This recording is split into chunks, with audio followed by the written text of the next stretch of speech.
আসসালামু আলাইকুম। আজকে আমি তৈরি করছি স্পঞ্জ কেক। কেক তৈরি আর কেক ডেকোরেশন সবই থাকছে এই একই ভিডিওতে, তো শুরু থেকে শেষ পর্যন্ত দেখতে থাকুন।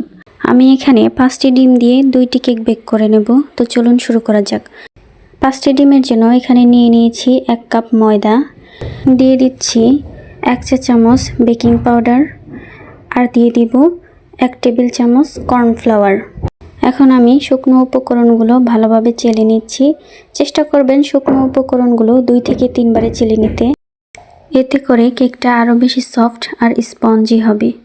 এখন এগুলোকে একটু মিশিয়ে নিচ্ছি। একটা সসপ্যানে আমি 5টা ডিম ভেঙে নিয়েছি।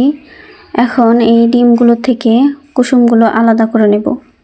এভাবে হাত দিয়ে আমি কুসুমগুলো একে একে সাবধানে তুলে নিচ্ছি। চেষ্টা করবেন সাবধানে তুলে নিতে, ডিমের কুসুম যেন ভেঙে না যায়। তুলে নেওয়া হয়ে গেলে একটা সাইডে রেখে দিচ্ছি। এখন একটা ইলেকট্রিক বিটারের সাহায্যে মিডিয়াম আঁচে 1 মিনিটের মতো বিট করে নিচ্ছি। তো 1 মিনিট বিট করে নেওয়া হয়ে গেলে এখন এখানে দিয়ে দিব 1 চিমটি লবণ, আর এখানে আমি চিনিটা অ্যাড করব। তার জন্য আমি এখানে 1 কাপের কিছুটা কম চিনি নিয়ে নিয়েছি। চিনিটাকে আমি অল্প অল্প করে দিব আর বিট করে নেব। চেষ্টা করবেন চিনিটাকে 2 থেকে 3 বারে অ্যাড করার জন্য। একবারেই চিনিটা ঢেলে দিবেন না, এতে করে ডিমের ফোমটা পারফেক্টভাবে হবে না। তো 2 থেকে 3 বারে চিনিটা দিয়ে এটাকে আমি মিডিয়াম স্পিডে বিট করে নিচ্ছি। মাঝে মাঝে একটা স্প্যাচুলার সাহায্যে সাইডের ব্যাটারগুলো মাঝখানে এনে দিতে হবে, যাতে সাইডের যে চিনির দানাগুলো থাকবে সেগুলো ভালোভাবে গলে যায়। এখন এটাকে আমি আরও বেশ কিছুক্ষণ বিট করে নেব। তো বিট করতে করতে যখন ফোমটা প্রায় হয়ে আসবে, সে পর্যায়ে আমি ডিমের কুসুমগুলো একে একে এখানে দিয়ে দিব। ডিমের কুসুমগুলো একে একেই দিয়ে দিতে হবে, একবারেই ঢেলে দেওয়া যাবে না। কুসুমগুলো দিয়ে আরও কিছুক্ষণ বিট করে নিচ্ছি। কিছুক্ষণ বিট করে নেওয়ার পর আমার ফোমটা যখন প্রায় রেডি হয়ে যাবে, সে পর্যায়ে আমি এখানে দিয়ে দিব 2 টেবিল চামচ তেল আর দিয়ে দিচ্ছি 1 চা চামচ ভ্যানিলা এসেন্স।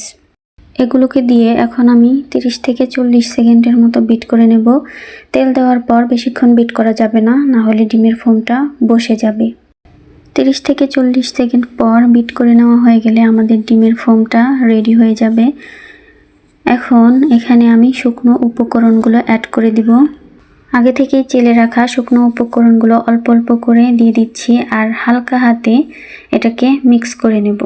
তো এটাকে মিক্স করার জন্য আমি ইলেকট্রিক বিটারের একটি কাঁটা এখানে নিয়ে নিয়েছি। আপনারা চাইলে হ্যান্ড উইক্স দিয়েও এটাকে মিক্স করে নিতে পারেন। চেষ্টা করবেন 2 থেকে 3 বারে শুকনো উপকরণগুলো মেশানোর জন্য। একবারেই ঢেলে দেবেন না, তাহলে ব্যাটারটা ভালো হবে না, দলা পেকে যাবে। 2 থেকে 3 বারে দিয়ে এভাবে হালকা হাতে ঘুরিয়ে ঘুরিয়ে মেশাতে হবে। তো আমার মিশিয়ে নেওয়া হয়ে গেছে। এখন একটা স্প্যাচুলার সাহায্যে সাইডের ব্যাটারগুলো একটু ভালোভাবে মিশিয়ে নিচ্ছি। এই তো আমাদের কেকের ব্যাটারটা রেডি।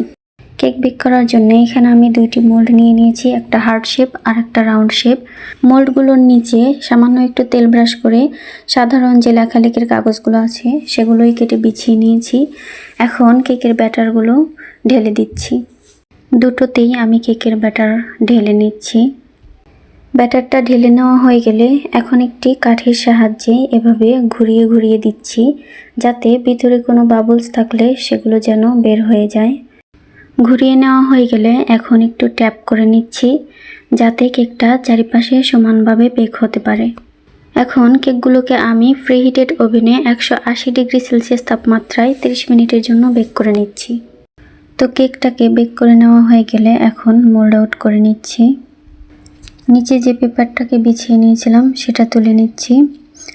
দেখতেই পাচ্ছেন কেকটা কতটা সফট আর স্পঞ্জি হয়েছে। কেকটাকে আমি 2টা লেয়ারে কেটে নিয়েছিলাম, যেটা আমার এখানে দেখানো হয়নি, স্কিপ হয়ে গেছে। এখন কেকটাকে ডেকোরেশন করার জন্য আমি 2 কাপ ক্রিম নিয়ে নিয়েছি। এখানে আমি ট্রপিক্যাল ক্রিমটা ইউজ করছি। যেহেতু আমি 2টা কেক ডেকোরেশন করব, সেজন্য আমি একটু বেশি করে ক্রিম নিয়ে নিয়েছি।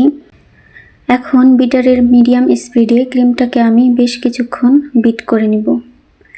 বিট করতে করতে যখন দেখবেন ক্রিমটা অনেকটা ঘন হয়ে এসেছে আর শক্ত হয়ে এসেছে, তখন বুঝে নিতে হবে আপনার ক্রিমটা একদম রেডি। এই তো আমি বেশ কিছুক্ষণ বিট করে নেওয়ার পর দেখুন আমার ক্রিমটা কতটা ঘন আর স্টিকি হয়ে এসেছে। আমার ক্রিমটা একদম রেডি হয়ে গেছে। দেখেই বুঝতে পারছেন ক্রিমটা কতটা পারফেক্ট হয়েছে। তো এখন টার্ন টেবিলের উপর একটা মোটা কাগজ নিয়ে নিয়েছি। আমার এখানে কেক বোর্ডটা নেই, সেজন্য আমি মোটা কাগজই ব্যবহার করছি, যেহেতু আমি কেকটা ঘরেই খাবো। তো এর উপর কিছুটা ক্রিম দিয়ে কেকের একটা লেয়ার বসিয়ে দিচ্ছি। এখন কেকের উপর সুগার সিরাপ ব্রাশ করে নিচ্ছি। সুগার সিরাপ দেওয়া হয়ে গেলে এখন কিছুটা পরিমাণ ক্রিম কেকের উপর দিয়ে দিচ্ছি। একটা প্যালেট নাইফের সাহায্যে ক্রিমটাকে সমান করে নিচ্ছি। ক্রিমটাকে সমান করে নেওয়া হয়ে গেলে এখন কেকের অন্য লেয়ারটাও এর উপর বসিয়ে দিচ্ছি। একটু চেপে চেপে দিতে হবে যাতে কেকের লেয়ারটা সরে না যায়। এখন এর উপরেও সুগার সিরাপ ব্রাশ করে দিচ্ছি। কিছুটা পরিমাণ ক্রিম নিয়ে কেকের উপরে এবং সাইডে ক্রাম্ব কোট করে নিচ্ছি। ক্রাম্ব কোট করে নিয়ে কেকটাকে আমি ফ্রিজে রেখেছিলাম 30 মিনিটের জন্য। এতে করে ফিনিশিং টানার সময় কেকের ক্রাম্বসগুলো আর উঠে আসবে না। এখন একটা পাইপিং ব্যাগের ভিতর আমি কিছুটা পরিমাণ ক্রিম ভরে নিয়েছি। এখন কেকের উপরে এবং সাইডে ক্রিমটা লাগিয়ে নিচ্ছি। ক্রিমটা লাগানো হয়ে গেলে এখন একটা প্যালেট নাইফের সাহায্যে ক্রিমটাকে সমান করে নিচ্ছি। তো এখন ক্রিমটাকে ফিনিশিং টেনে নেব। এর জন্য আমি একটা স্ক্র্যাপারের সাহায্যে চারিপাশে ঘুরিয়ে ঘুরিয়ে ফিনিশিং টেনে নিচ্ছি। ওপরেও ঠিক সেমভাবেই ফিনিশিংটা টেনে নিচ্ছি।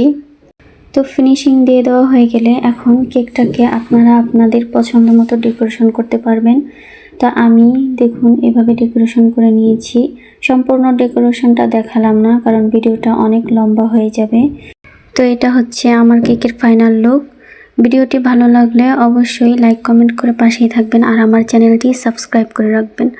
আজ এ পর্যন্তই। আল্লাহ হাফিজ।